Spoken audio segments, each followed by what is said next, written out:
Episode 100. Well, I'm thankful to reach this milestone and thankful to each and every one of you for helping to make this show possible. I'm genuinely humbled by your support and your faithfulness.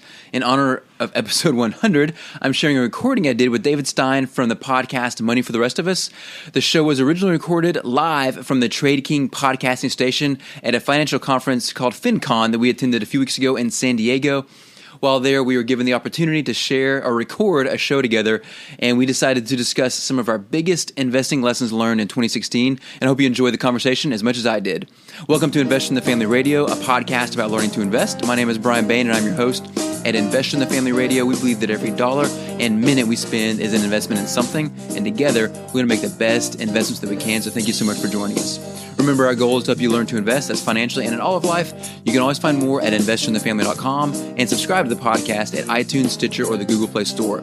And if you would like any of my sign-up bonuses that I've ever given out, and actually individual detailed show notes, from any of my shows, I'm not sure. I haven't decided if I'm going to do them for this show specifically or not because I didn't take notes while we were recording the show. But any of my sign-up bonuses plus detailed show notes from almost every show that I've done, you can simply text the word family notes. That's one word, family notes, to the number 44222, or visit investinthefamily.com and sign up there, and we'll be sure to get you taken care of. If you're looking for an online stockbroker, then you may want to consider TradeKing. TradeKing has been 4-star rated by Barron's for 10 years running. They have some of the most competitive pricing in the industry with trades for less than $5 and great customer service if you ever have any questions. You can also get a bonus for signing up as an Invest in Family listener if you go through my link at investinthefamily.com/TradeKing. That's investinthefamily.com/TradeKing. Sign up for one of my favorite online brokers, and we can both get a bonus for doing so at investinthefamily.com/TradeKing. We hope you enjoyed today's discussion with David Stein. Well, here we are in sunny San Diego. I'm Brian Bain from Investor in the Family here with David Stein from Money for the Rest of Us, and we are at the FinCon conference, which is a conference about basically people doing online media around investing and finance. And it's good to be here.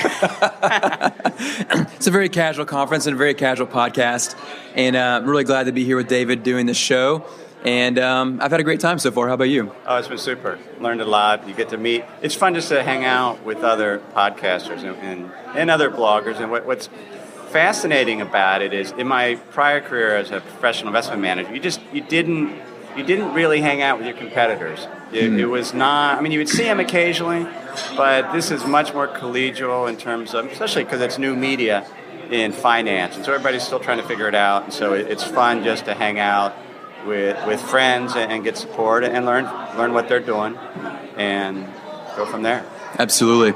Well, and it is that the community around that is really great and helpful. And thanks for reflecting. My voice is a little hoarse this morning. This is day 3 of the conference, so I appreciate everyone's patience with that as well. But Dave and I talked about doing the show together, and we're honored to be able to do the show live here at FinCon. And we thought it'd be fun to spend a few minutes talking about what are some of the big lessons that we feel like we've learned or been reminded of about investing in finance over this last year doing our shows. So we're going to kind of go through, if we have time, our top 5, but definitely some of our top lessons learned or reminded of this last year. Well, great. Maybe I could start, because I learned one just yesterday. Earlier this year, I did an episode on what if a robot takes over your job. And automation continues to have an impact on the economy, and one of the primary drivers of investment returns are corporate profits and the growth of the economy. And so yesterday, my son and I, we bailed from the conference in the afternoon. We went out to Coronado Beach and took an Uber. And one of the things, when people worry about robots taking over your jobs, is the idea that, well, there won't be any replacement jobs. And just the idea that we were in an Uber, which is a job that didn't exist 10 years ago, and we were in a carpooling Uber, so we had a number of passengers come.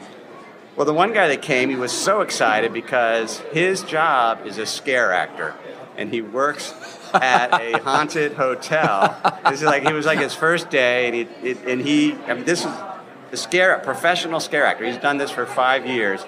And their team has done it for 5 to 10 years, and he's just so excited about relieving his stress, scaring people, and in this haunted house. And he was talking about, he lived on Coronado, which is a pretty pricey place to live. And I said, well, do you live there? He said, yeah, I live with my mom and stepdad. And his stepdad's business was he had a mobile car wash service. He would go to people's houses and wash their cars. And I thought, well, that probably existed. But no, this guy brought everything with him, including the water. He had a pressure tank, so he goes to people's houses and does do mobile car wash. And so, one of the things we talk about, we cannot predict where the economy is going, and we cannot predict where jobs are. Many of the jobs that are going to exist 10 years from now, just like podcasting didn't exist 10 years ago. I mean, that's yours and my job. Mm-hmm. And so sometimes you have to have faith when it comes to economic growth and not always be so pessimistic, which, many media pundits can be somewhat pessimistic sometimes just because negativism can often sell. No, and I really appreciate that sentiment because honestly, for me, I can be on that side of, I don't voice it very often, but concerned about where things go. Just like, when I came into the airport to come here, I remember years ago when you have the toll booth with you had a teller there, and I remember coming in through travel, they'd have, while the human was in the toll booth, they were building the automated toll reader right next to them, and I'm like, what is that like going to work every day knowing you're watching your job go away? Well, exactly. And even because the transition can be tough for everyone. Yeah, right. I remember in Chicago, they got rid of them, and so I just went through, and I didn't have a pass, and you get a ticket. So sometimes there's learning pains. Yeah, it is fascinating because it's like I said, I think I can get hung up on being concerned because I can't see what's going to happen. But historically, whether it be the Industrial Revolution or Agricultural Revolution, whatever there are, somehow things have evolved and people have found a way to do things. And so we're hopeful to see how that happens now. I mean, it's a leap of faith. I mean, I did an episode a few weeks ago, and I was just focusing on coal miners because coal miners have gotten a lot of press this particular cycle. And you look at it in 1923, there were 700,000 coal miners. There was only 150,000 by 1980. And so a lot of the angst is, now there's about 80,000 coal miners. So they're losing jobs. It's stressful. Yet at the same time, we've had an energy revolution, and so we've had a 40% increase in oil and natural gas-related jobs. And so jobs transition, but it does take a leap of faith. Yeah, I think the transition period, like I said, obviously can still be really difficult. For me, I'm going to bundle two of mine into one. And as I've been with a lot of my listeners going back through the book, The Intelligent Investor by Benjamin Graham this year, just recently actually, I was once again struck by the very beginning, the preface of the book written by Warren Buffett when he talks about if you want to be a successful investor, it doesn't take astronomical intelligence or any kind of great gifting or even skill. So it really requires two things. The first is have some kind of sound intellectual framework as a plan for your investing. Two, have some kind of mechanism in place to protect that framework from your emotions eroding it.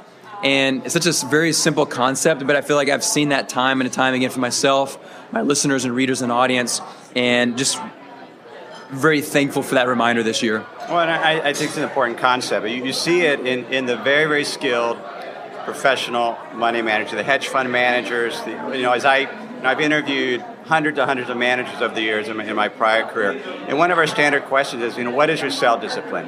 What are you doing? Because self-discipline, is part of managing the emotion. So, because when you go into an investment, you have a thesis, and the thesis is going to work or it's not, and you need to know ahead of time what are the triggers that you're either going to sell it if it worked out, or when you're going to sell it when it doesn't work out, and when you're going to sell it if it does. And so that's a very important process. Just the self-discipline, but just managing the emotion in general. I mean, it's probably the hardest thing about investing. Is even if you're an indexer or completely passive, it's very difficult to hold on and not bail at the wrong time. Now, in terms of how I invest and teach others to invest, we need to be. I think one way is knowing what's going on. So managing your emotion is having the proper amount of knowledge in terms of where are we in the market cycle, where are valuations, where are economic trends, market internals, and having that information can be calming, because sometimes what's scary is not knowing, and so it's a very important concept. Yeah, knowing yourself is so important, and I usually try to encourage people to have some mechanisms in place that allow you to insulate yourself from all the media and the news and everything. Like, for example, if you are either active or passive investor or index or otherwise, set up some alerts on your phone or your brokerage account so that if rises or falls by a certain percentage, it'll let you know. And otherwise, so if you never get an alert, you don't have to worry about it, and you can kind of walk away a little bit. Or maybe pick one or two key news resources that you trust, that are reliable, and just read that and then move on, instead of trying to keep up with everything. Because the more you try to keep up with, the more you're going to stir up thoughts and emotions. And when you're looking at investments over periods of ideally years, or at least a lot of months, you need to just be able to step away from it. Otherwise, it's really hard to not want to play around. Absolutely. I mean, that's something I teach, members of the Money for the Rest of Us Hub in my own personal investing, is we objectively look at the data once a month and take, we do like a mini check mid-month, but, beginning the month, we'll look at, what are valuations, what's going on in terms of economic trends, and just having a checkup, and then putting away and not monitoring it day to day. You don't have to know what the market did yesterday, right? Because if it crashed, you'll find out. The news will find you eventually, so you don't have to be monitoring it. And then if you're not looking at it every day, then you're not trying to make decisions every day, or feeling like you need to make a decision. Should I sell it? Should I buy it, or whatever? So having a periodic scheduled check and get the information. So don't just ignore completely. It's important to have knowledge and not invest blindly. I mean, just the other day, even knowing I was going to talk about this today, I was checking an investment that I was looking at potentially entering into, and it had jumped significantly, overnight for something. And I remember thinking, oh my gosh, my first thought was, I got to buy now before I miss out on more. I didn't do it. I didn't act on that, but it's just that emotional idea of the fear of missing out. Look, I'm missing out on this great opportunity. And, if I would have bought that, it'd probably been a really bad decision. But emotionally, it was really hard to resist. I saw that as a professional money manager. We managed about $2 billion in assets, so I was our chief portfolio strategist in managing that. And we only made maybe 3 or 4 trades per year. And, I would do the research, and it was primarily, ETFs as well as some active management. But I would do my thesis, I'd write it up, and I'd want to make the change. And then I'd go to our team, our portfolio management team, and get their approval. But then I wanted to do it right then, right? Once you make the decision, it's like, this hour we're going to make it. Now these are long-term investors, mostly endowment foundations, and it would drive me nuts because it would often take 3 days to implement it, because you'd have to you had hundreds of accounts, you had to line up the trades, you had to do it all. But it's just that emotion of I just want to get in or out so I can start the timer. But sometimes you have to wait a few days. Well, and one of the things, too, is that we've talked about before, in order to be a successful investor, regardless of strategy, you really have to be able to differentiate yourself from the crowd in some way or another. And one of the best ways I've found to differentiate yourself is just have some kind of a plan. It can look like a lot of different things, but if you have a plan, then you're almost automatically differentiated from almost every other investor. I like to compare it to having a budget. Everyone will say and acknowledge, having a budget is a really good idea to manage expenses. But if we surveyed our friends on how many people had a budget, it'd probably be a lot less than we think. Then how many of you actually follow that budget would be almost nothing. So if you are someone who has a budget and follows it, you are automatically in a whole different positive category. I think the same illustration is true. If we have a clear plan for our investing and follow it, then, you're setting a really solid foundation for a successful investing career. Oh, absolutely. And you need to know what your skills are. Do you have, if you're going to be an active investor, what type of informational edge or competitive advantage you have relative to other investors? Because investing is an auction market. There is always somebody on the other side of the trade. You need to know, what do they know that I don't? Do I know something more? Because oftentimes, an example, right? We see a high-flying growth company, and we buy it, let's say, and I remember doing this in Netflix, right? So you buy Netflix, and you think, well, this is going to do great because it's going to grow very, very fast. Well, it doesn't matter. It's not a question of how fast the company is growing. What mattered is, what is the market expectation of that growth? In other words, you have some type of insight where you believe a particular stock or corporation is going to grow faster than what's already assumed by the market. And it's hard to get that type of informational edge. And so individual investors, it's difficult. Their advantage is their patience. They're not measured every single week against a market benchmark. They don't have to worry about what their clients are going to say and justify every decision. And it allows individual investors to be much more patient, to have a much longer time horizon, when they do, even if it's an active decision, they can hold on and be patient because they don't have to make excuses if they can control their emotions. Absolutely.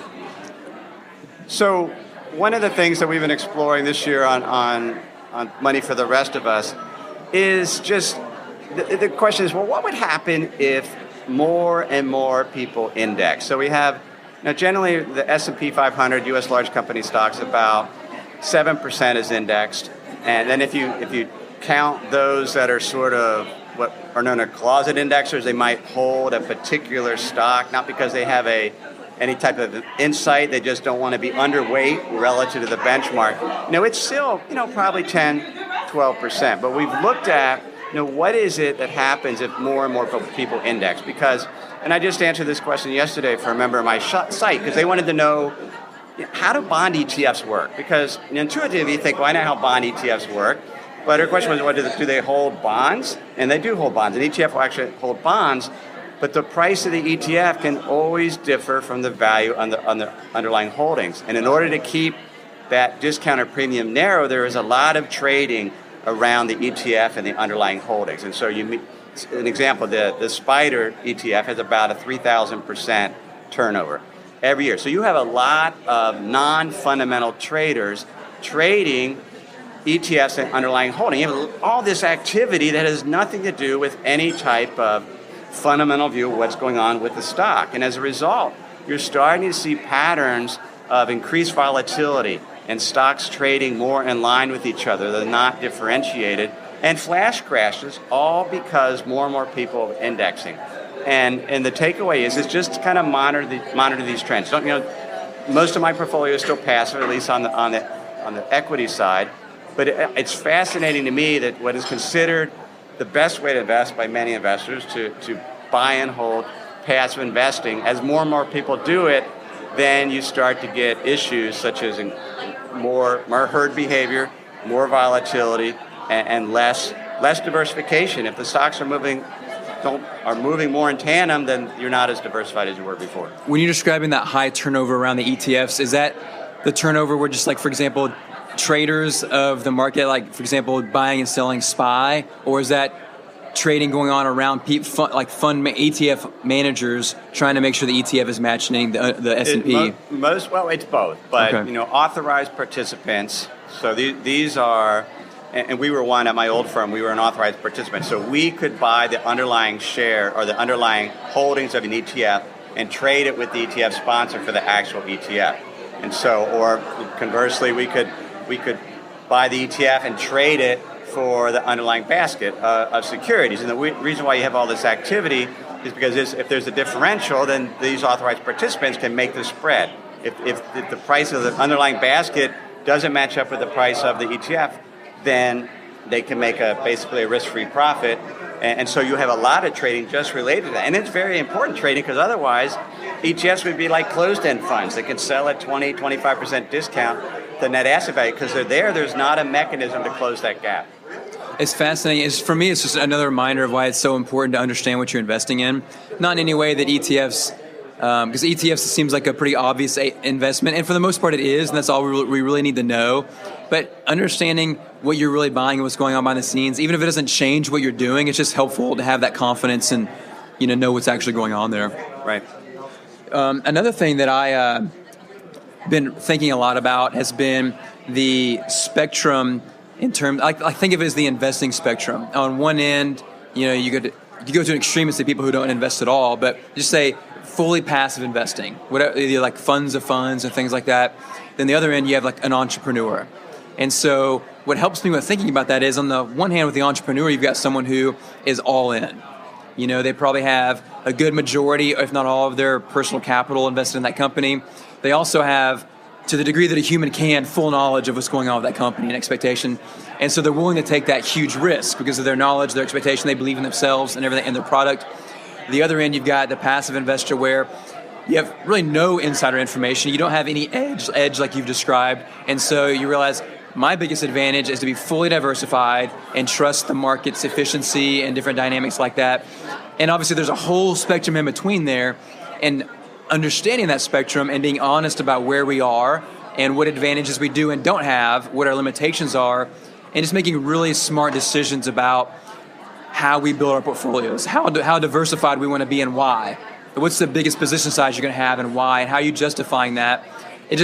That spectrum really helps me inform how I make decisions about my business and also my personal investing. Well, I think that's important, and I often see that with new investors. They sort of start off, they go down the wrong rabbit hole. They want to learn investing, and they start because I want to trade currencies, which would be the absolute worst place.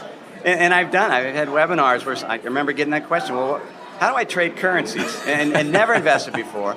But you see that because, frankly, it's exciting. It's exciting, and it's fun to start buying an individual stock. And I encourage people to start, when they want to start investing, go buy one stock, right?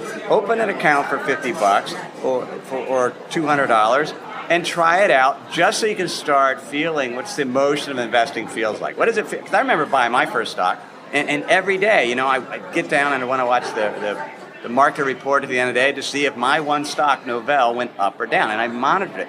So you kind of have to go through that investment journey and buy a stock, but ultimately, I think most investors are best to focus on asset classes.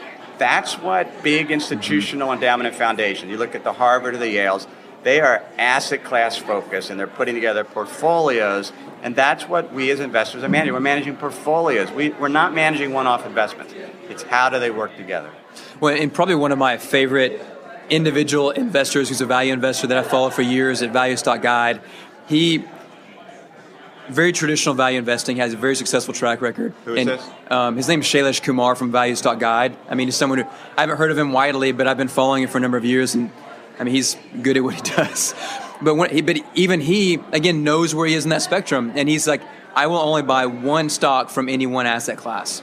And so he has to be diversified, so he does still focus on asset classes, but maybe instead of buying an ETF or an asset class, he'll find what his opinion is the best value small stock for that class, and he'll invest in it in a proportional size. But it also helps me, too, to broaden beyond the expectation or understanding of what investing is, because so often investing for so many people is buying a stock or buying a bond. That's what we've been trained to think that's what investing is. Maybe it's a few other ideas. But like for me right now, as I'm building my business, investing in the family, and I'm sure as you're building yours, I realize I'm not putting money in an IRA right now. I'm putting money into my business because I believe the return on this business has a lot more potential than if I put $1,000 into this business, the chance of 2 or 3x in that return is very realistic. Putting $1,000 in the stock market and 2 or 3x in that in a year or two is extremely unrealistic, and so that's helpful too. I agree, because investors and individuals, you're not going to get rich investing. Hedge funds don't get rich investing. Hedge funds managers get rich because they run hedge funds and they collect 20% of the profit every year. Even if the profit, I remember a new hedge fund manager that I knew well. They started a fund in 2003. They were a small cap or a small company stock hedge fund. Small company stocks, Russell 2000 and 2003 were up about 38%. This fund was up 20%. So they trailed the Russell 2000 by 18 percentage points. Now, that wasn't their bogey. The bogey was to make money, so they had a little bit of shorts. But just having a long bias portfolio, the portfolio is up 20%, and they made millions and millions in that 1 year. Even though they technically underperformed. Yeah, because the hedge fund is set up to deliver positive returns. So as long as the return's positive, they get 20%. So, 20%. The portfolio was up 20%. They got 4% of their clients' assets, and they took it home. Well, David, I could sit here for a long time and have this conversation. I wish we could, but I know we have other commitments this morning as well. And it's a pleasure to do the show together, as always. It's always fun. Thanks. We hope you enjoyed the discussion with David Stein. Remember, you can get full show notes with the links and other details at investointhefamily.com. Don't forget to subscribe at iTunes, Stitcher, or the Google Play Store. And if you want to receive my summary sheet, detailed highlights from almost every one of my shows, maybe today as well, I haven't decided yet, or any of my sign-up bonuses I've ever given out, simply text the word Family Notes to the number 44222, or visit investointhefamily.com to sign up, and we'll be sure to get you taken care of. This is Brian, and thanks for joining the family. The information and opinions contained on this podcast are for educational purposes only. The information does not consider the economic status or risk profile of any specific person. The information and opinions expressed should not be construed as investment trading advice and does not constitute an offer or an invitation to make an offer to buy and sell securities.